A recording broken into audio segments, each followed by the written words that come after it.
Emirundi mingi abantu abaliko obulemu abantu babalabira mu kifaananyi kya kusabiriza olw'okuba bangi ku bo guno gwe bafuula omulimu. Kati bangi ku bano bafuba okulaba nga bamalawo ekifaananyi kino kubanga nabo basobola okweyimirizaawo nga babeerako kye bakola, era bano bakubiriza bannaabwe okukola ennyo bwe baba bakukyusa embeera yaabwe. Bwe musobola okukola muveeyo mubikole nga temubikolera mu layini yaffe abaliko obulemu.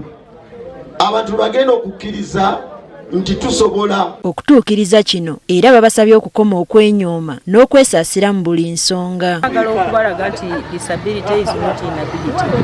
Obulema si buteesobola. N'olwekyo tulina okutwala ne tukola okubeera nti tukola ki tusanyusa families zaffe. Abaliko obulemu bano babadde bakuŋŋaanidde ku kitebe kya disitulikiti y'e Wakiso okufuna obuyambi obubadde bwe baleeteddwa abantu ab'enjawulo. Kansala w'abaliko obulemu mu Wakiso Deborah Mazzi yawumya omutwe mu nteekateeka eno. Obulemu obw'enjawulo bwe balina abantu balowooza nti bo tebalina bwetaavu ng'abantu abalala. Ono nga Tony Council ffe tugamba nedda tulina okubaako kye tuwa abantu. Kuba tulina n'abaana abateetambuza naye nga bali kwakola ki alabirira.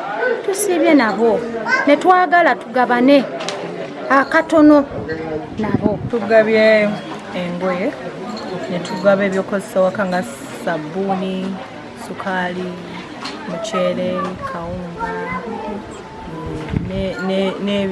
n'ebyokwebikka. Abaweereddwa ebintu basiimye obuyambi obubaweereddwa.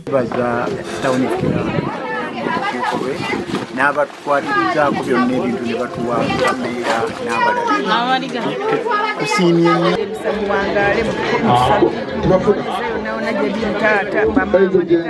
Disitulikiti y'e Wakiso erimu abantu abaliko obulemu abasoba mu 700. Teddy Nakaliga, Agafeeyo ku Spark TV.